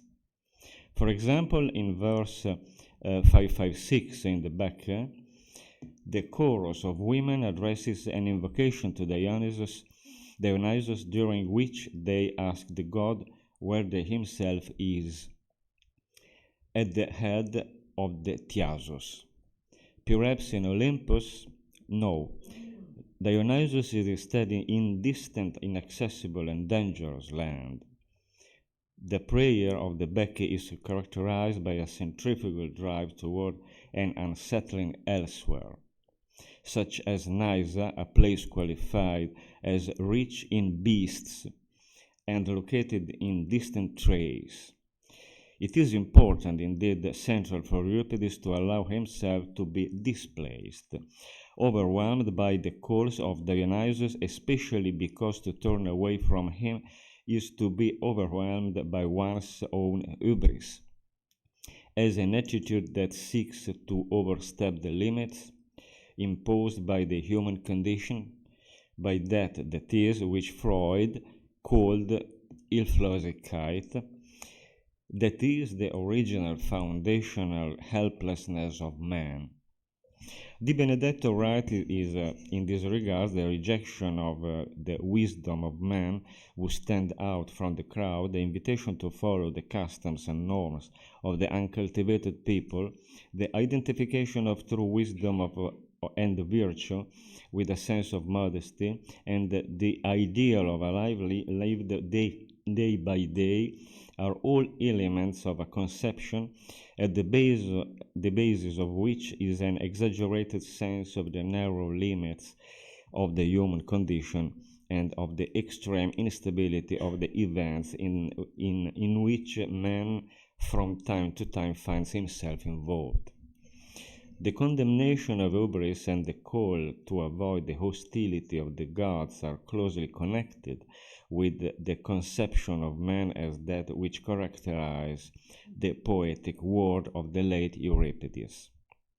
The root of the different attitude of the later Euripides toward divinity must be seen not in an undocumented conversion, but in a Weltanschauung whose ideal center was a new and pessimistic sense of the human condition. Rather than faith in the gods in the late Euripides, one must look for the heartfelt expression of a deep distrust in the capacities of man. But Dionysus also inspires comedy. In Aristophanes' Thesmophorexis, the female chorus is composed of men, while in Lysistrata, half the chorus is composed of men in women's clothing.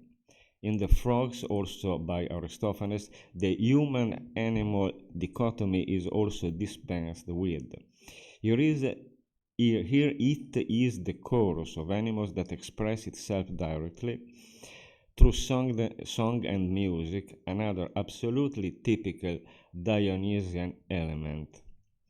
Everything is fluid, liquid, excessive, but also very human. We could say horizontal, democratic, anti-ideological, and anti-authoritarian. In the evolution of comedy with Menander and in Rome with Terence, the original Dionysian is in fact transformed into philanthropic and introduce a new humanism of solidarity grapple against the established order. In the Middle Ages, the constituted Aristotelian order is represented by the power of religion. But once again, the Dionysian strength challenges this order. In literature, we find references to Carnival as an event that brings a people together in celebration, to the triumph of a culture of the law, understood as that which is characteristic of all men beyond social class. It is what unites the prince as well as the serf. It is about the corporal, the primary need, the organismic, the excrementary, as is well represented, for example, in Boccaccio's Decameron, or in England in Geoffrey Chaucer, The Canterbury Tales. In the mid-1800s, we find in France Rabelais, for example, with the Gargantua and Pantagruel. In the Dionysian, life and death in fact coexist, are mixed, and are not antinomian terms. Through his unbinding eruption, Dionysus makes man experience that inherent duplicity of his condition. Pain and joy, presence and absence, life and death in their indissoluble intertwining. All this in a totally anti-Hegelian sense, that is, in the absence of a dialectical synthesis. For Dionysus, there is in fact no symbolic knowledge capable of giving a framework that resolves these contradictions. Instead, they make man truly human, that is, the bearer of experience and commonality to his being group, collective, horizontality, in which I and law disappear. The peremptoriness of the vital impetuosity of Dionysus that dissolves all antinomies is clearly visible in the decoration of the François vase in the Archaeological Museum of Florence. The vase is named after the archaeologist who discovered it in 1844 in Chiusi in Tuscany. It is a volute crater with black figure of Attic production, dated around 570 and 565. Its decoration depicted the procession of the gods at the wedding of Peleus and Thetis.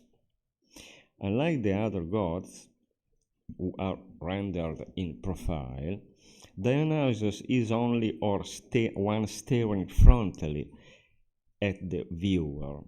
This is to indicate the immediate, traumatic and hypnotic presence of Dionysus is appearing to man without mediation, but in a view of rapture and ecstasy that cannot be restrained at all. You can see the shape of the François vase.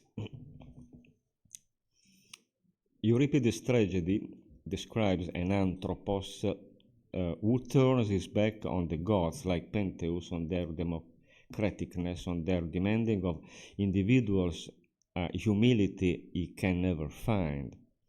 A man whom it is therefore necessary to displace, to upset, and whose limitless hubris the theatre aims to signal to the collective unconscious and dramaturgically to punish. The myth of Dionysus thus shifts back toward its primary fragility, toward its foundational Iphlosicite, that reflection on the origin of man compared to what the Oedipus myth does. The same vulnerable nakedness that Oedipus will re-encounter at the end of the existential parable, when he shows, now old, weak, and with only to support of his daughter Antigone, to ask for hospitality from the inhabitants of Colonus, and he is confronted by the chorus with all the misdeeds and faults he has been guilty of in his life. However, it can be said that the Dionysian is already present from the very beginning of psychoanalysis. In the Oedipus myth, which structures and shapes the discipline, it is indeed told how Oedipus was conceived from a sexual encounter that occurred between Jocasta and Laius. But one detail attracts on our ear, sensitized to the Dionysian theme. Laius is prey to intoxication and unable to contain his arousal. There are, at this point, two different versions of the facts. The first wants Jocasta to have been the victim of the man, but according to a second version, it was she who got Laius drunk. We already observe here the divarication of viewpoints that still currently engages us, with respect to the encounter between male and female. What is certain in any case is that Oedipus was not born out of a consensual relationship in the full sense of the term. Freud called the Dionysian force the madness that took possession of Laius by intoxicating him and driving him out of himself. Trib, which is drive, pressure, urge, impulse to possess Jocasta, without necessarily implying a personal taking of responsibility about the consequences of the union. Later on, Freud will recognize as characteristics of the feminine side of the same force the fact that it induces striving for something, an object, a gift, a child. And this may explain the fact that Jocasta too was a non-consensual prey to desire to get Laius drunk, because of that same Dionysian force that drove her to excite, to make Laius lose control. Laius and Jocasta thus would be crossed, traversed, possessed, somehow used by two complementary Dionysian forces, one male, the other female, aiming to come together at the same identical point. The paradox is that the point of unison is reached in the form of a full mutual orgasm only at the moment when Dionysian madness becomes subjectified, that is, when it is made one's own by the two. The female orgasm, in fact, is not necessary to the mere reproduction of the species, to copulation as self-coping. It can thus be understood as the exquisitely and intimately affective poetic fruit of relationship. Korean philosopher Byung-Chul Han, in his book Why a Revolution is Not Possible Today, states that people currently change partners frequently because they hunger for new impulses, new strong experiences.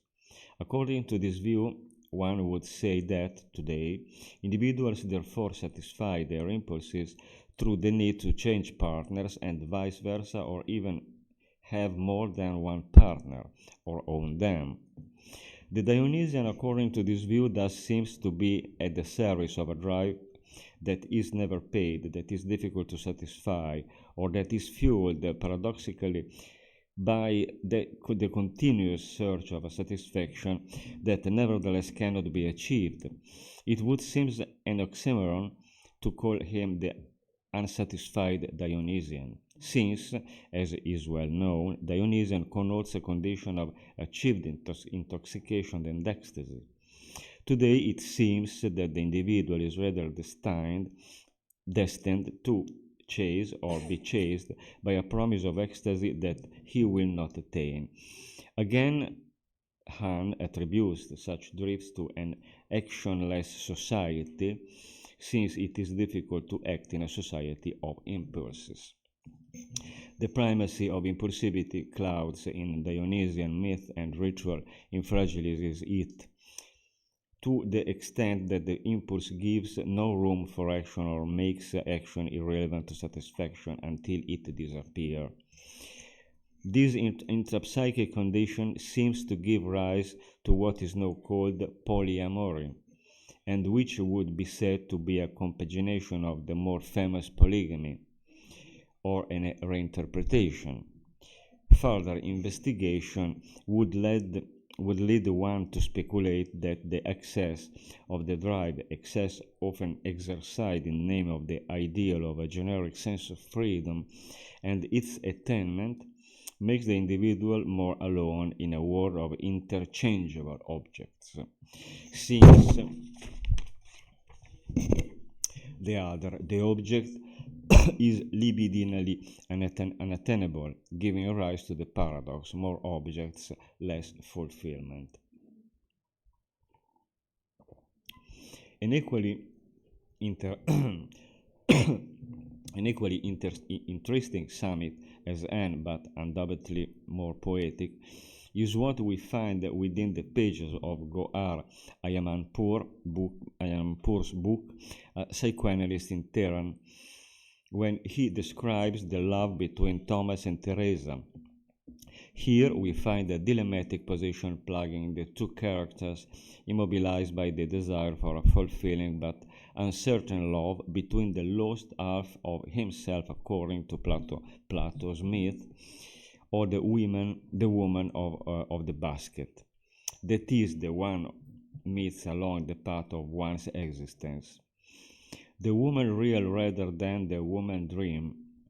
In the book, a condition is outlined in which the value of the object, Teresa, prevails despite the difficulty of the other, Thomas, in renouncing the satisfaction given by the excitement of his constant betrayals. The woman's suffering induced the man to renounce the repeated drive while prevailing what the author masterfully describes. Yet, when night after night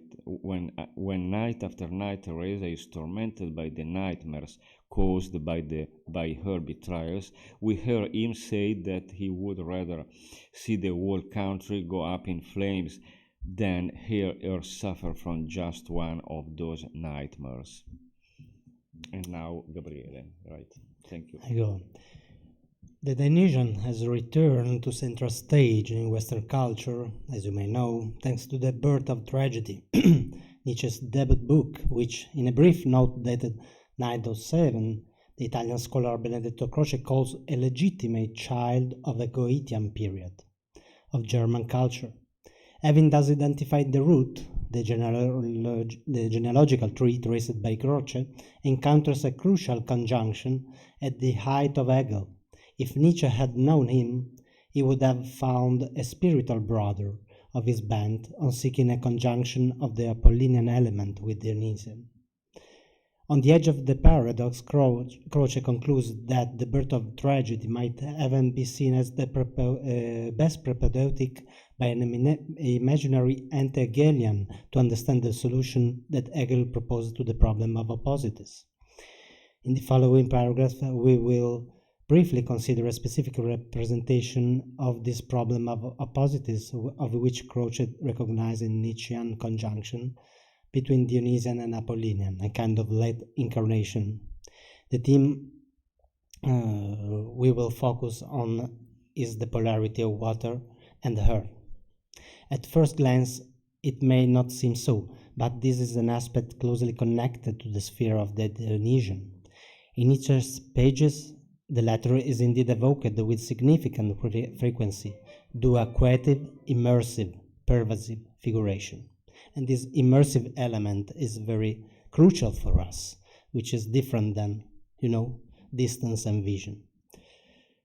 We read, for example, of the high tide of the Dionysian, of the bursting river of the Dionysian current that propelled towards an ecstatic, mysterious original unity, upon reaching with every principio individuationis, is torn and dissolved. Exemplary in this sense, in the last pages of the book, is the quotation from Wagner's Liebestod, of the sea of delight in the swaying flux of vaporous waves, in the echoing sound of the cosmic breath in the winding hull, drawing, sinking, unaware supreme joy.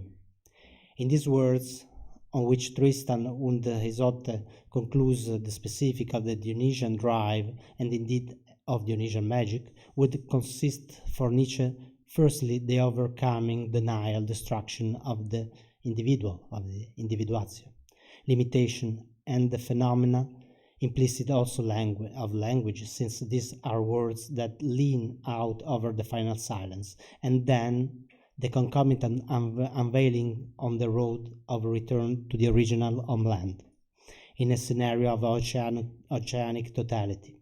To summarize, it denies itself and seeks refuge back into the lap of the one and only true reality.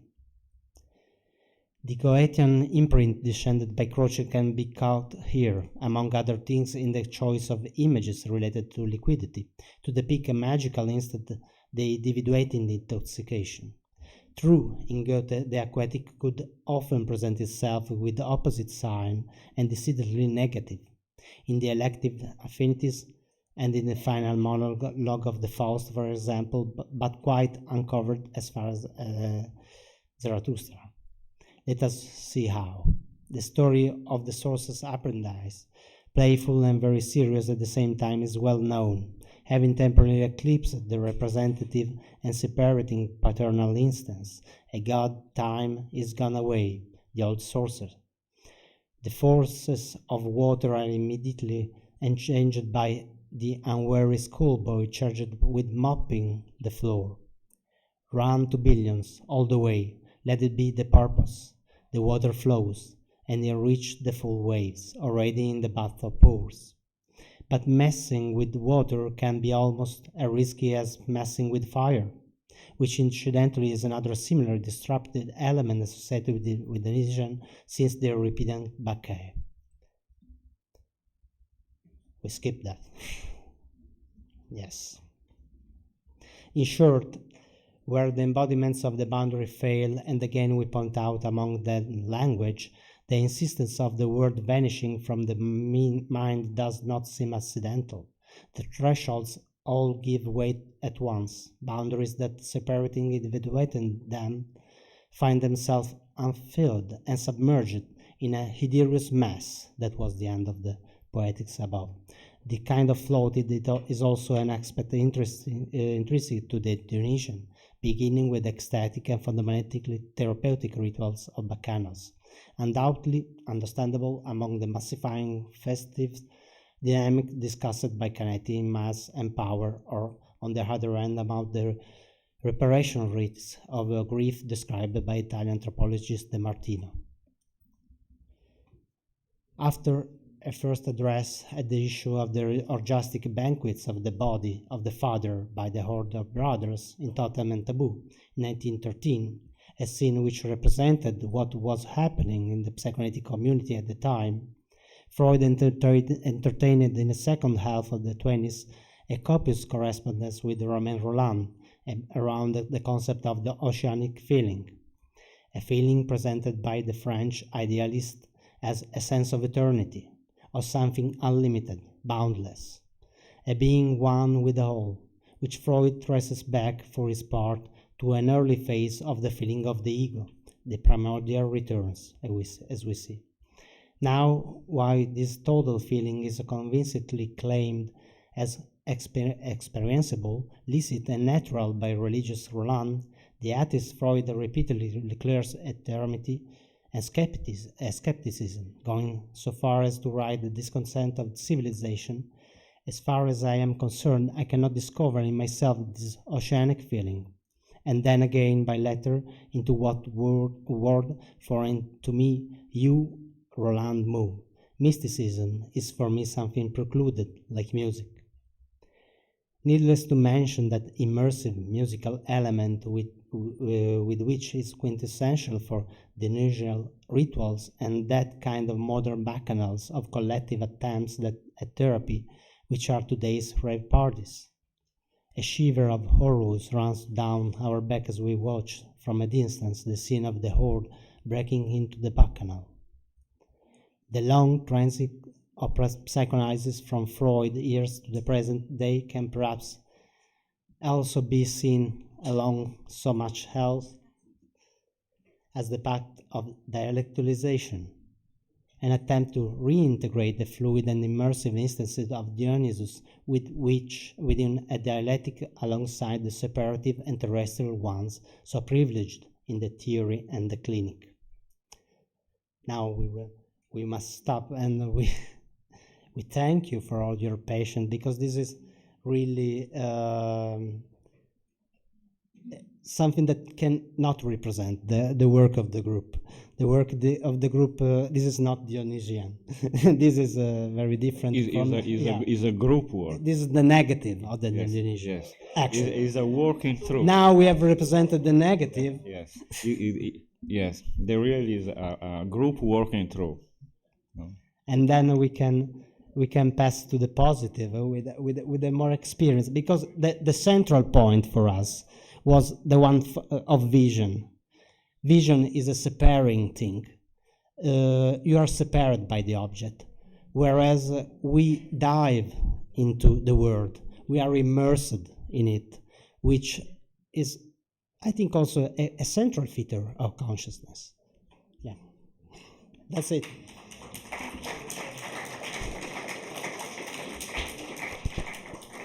Thank you for brave meeting and Coming up, opening. yeah. Thank you for attention. And this is the first time that you do have kind of introductory lectures to a congress, I understand, in Rome. So if we have some more minutes, what would you say, that people can come and ask questions for whatever they have had the whole day? Okay? Accepted. So please, whoever still has question and he didn't ask it, you're welcome.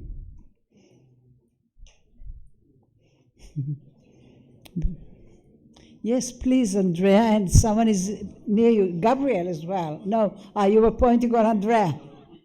The neuropsychoanalytic group is vivid. Yeah. Yes. I sensed that there is something very interesting in your talk, but I really had difficulties in understanding. It's really feeling. Yes, it's feeling. It's about a feeling that there is a lot of culture, a lot of literature, a lot of philosophical points of view. And so if I would challenge you to put in a sentence the message and the connection with this Congress, how would you put it? Well, maybe in 3 sentences. Thank you.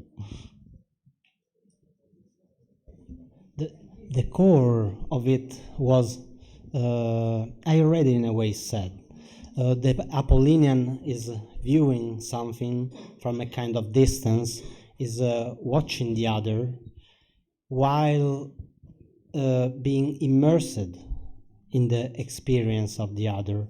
Also in the kind of experience we have just done, which was not a pleasurable experience, but it was an experience. It was an immersion. I think because, Dionysus is seen as, something hedonistic, but Nietzsche says that Dionysus is suffering, is the core of suffering. So the point is this: the fact of diving and being immersed into the experience, even the unpleasurable one. May I? Another point of view we discussed inside in the group is that in this contemporary era, in particular in the psychoanalysis discussion and theorization, there is a discussion about a deeper paradigm, And one of the point we discuss inside the group, it is possible to think for psychoanalysis, for example, other kind of paradigm, and not only a deeper paradigm. And so this group start to work also through this path of thinking. So, yes. Thank you. Professor Blas, please. Yes. Yeah, thank you very much for your very interesting talk. I also want to try to grasp something of what I've heard. I want to come back to your use of the Freudian concept of Trieb, drive. And what your presentation reminded me, that Freud put Trieb on the place where it he says, is something between the body and the soul. So, and I wonder whether this is very often forgotten, that very often the Trieb or the drive is related more or less only to the soma, to the body, but it's also psychic. And I wonder whether your work, this is just an idea, whether you want to combine or to integrate this Dionysian aspect and the Apollonian aspect, or one could also say the bodily and the psychic aspects. And perhaps just, I don't want to talk too long, but I'm very grateful for you that you reminded us of the rape or the violence between Iocaste and Laios, because this is also very often forgotten. And in psychoanalysis, I think I'm thinking, what does it mean for us as psychoanalysts, what you're thinking of? I think it's very important to work lively with our patients, so that we don't follow Freud when he says, I don't have any relation to music, or I don't know any Oceanic feeling. So it's good that we as analysts should have relation to music, but, and this is the Zauberlehrling, so that we also need the paternal law, we also need thinking. And what the psychoanalytic process, this is what I want just to say, is always a kind of perhaps of melody, yeah? Also of rhythm, also bodily movement, but also a thought rhythm, to move back and forth between this vitality and just also the thought. And I wonder whether this could really be related to the Hegelian opposites, the dialectical process, and also what you mentioned with Nietzsche. I could go on, but I wonder whether this is something which could you say something about my ideas to understand your presentation? Thank you, Gabriele and Angelo, for your rich contribution. And I would like to thank you because you brought in the theme of Dionysus, who is also, if you want to look at our image there, because as you know, the EPD conference chooses every year a different Baroque sculpture of Bernini, and here you can see the Bernini Dionysus, and so who was a sculptor, an artist who made a great innovation, which was to show the emotions in the marble. So this is why you choose Bernini, and this is why we have Dionysus here. So thank you very much.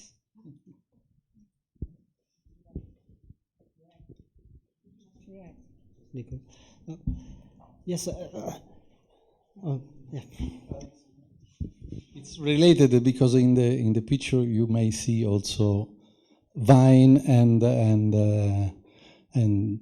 grapes actually, and also I would like to thank you in the sense that maybe this Dionysus paradigm could be a link between classical, let's say, psychoanalysis and the use of psychedelics, in the sense that we know very well how it is important and central in all the Western civilization, starting from the Greeks, even before the use of alcohol and wine for socializing, but also for creative thinking.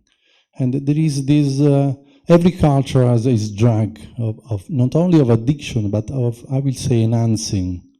And an alternative title of the Congress could have been an enhanced state of mind. That's also the effect of the psychedelics. Things comes to my mind is the Greek word pharmakon, which is at the same time a peril, the risk, but also the therapeutic thing, you know. So that's the ambiguity of the thing that, and also of some kind of experiences that can be either traumatizing or therapeutic, you know. And that's the ambiguity of the experience, yeah. And no, for the drive, the problem to my mind is to put into some, you know, words that can communicate something that is not possible, some experience that is not possible to be put into words. You know, it's something that it's too complex to just represent it in the dimension words have, and that's our peril. I mean, I hope that we will learn more about the Dionysian after tonight, like a real experience, rather than, you know, this constraint that we have had here and our bodies have had here in this room altogether. Yeah. Yes. And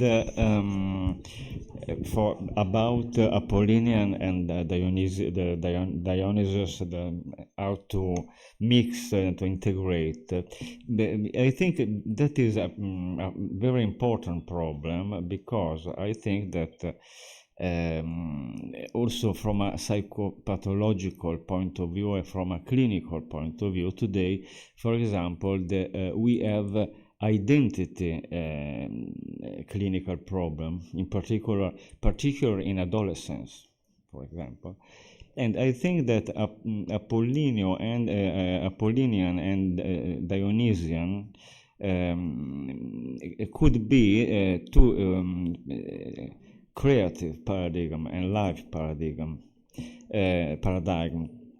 that psychoanalysts can use to manage this problem, in particular about identity, because Apollinian is a shape that see the identity and the conformation of an identity. No?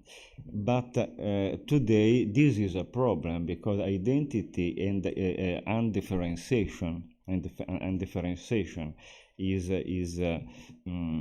always sometimes in different cases we can, like psychoanalysts, see this problem about identity. And so I think that we think as like in this group we study also thinking about the identity problems today. Yeah.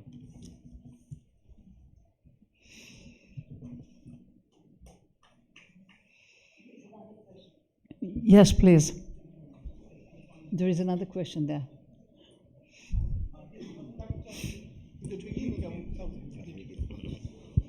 Good afternoon, good evening, and in the beginning, I would like to thank you for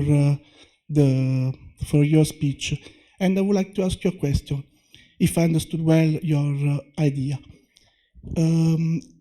If we theoretically divide ego and no ego, okay, the Apollinian state of mind is in a state in which the ego and the no ego are divided.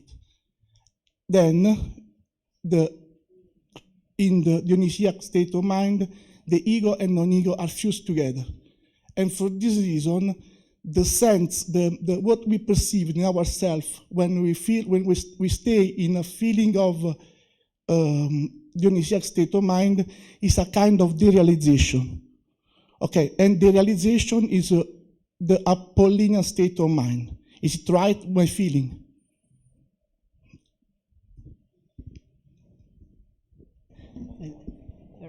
Regarding this, it always struck me the fact that Freud, in some of his very last notes, wrote, "The mind is extended, and about this does not know anything." No, the mind is extended beyond the boundaries. The ego that we have, of course, we feel our bodily boundaries as our self boundaries, but that's not true, actually.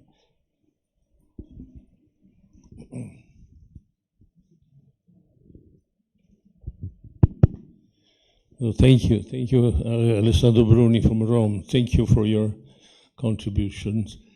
Today in Greece, they are discussing about the etymology of the word Dionysos. One possibility is Dionysi, which means two islands, or Nisi also can mean the milestones in the fields. So the idea is that Dionysos travels, oscillate between the two worlds, the superficial daylight world and the underworld, the Hades. Hades in ancient Greek probably meant something like similar to the subconscious of Freud, because in the Hades there is no time. That's why you can meet the people or other people. So, and the hero in the epic poems generally make a trip on the underworld. And the underworld, they understand something that up they didn't know. And the Eleusinian mysteries, which is something who dramatically removed, because they lasted 2,000 years, like the Christianity. And in Eleusis, there was a ceremony of initiation, and the attendees was made many experience, and after they used to drink the kykeon, which is considered from everybody full of psychedelic drugs. And so it was, and the Dionysiac priest accompanied the attendees in this world. They discovered also some acoustic system in Eleusis, in which the priest increased the volume of their voice just to accompany the people in this trip. And it's clear that they use hallucinogenic drugs, even because Alcibiades, a little bit strange man, was put in prison because he brought house in his home the secret, sacrament of Eleusis, I mean the drug, because he wanted to organize private ceremonies, and it wasn't allowed, of course. Okay, thank you. Thank you. It seems like working in this kind of groups bring in kind of free associations.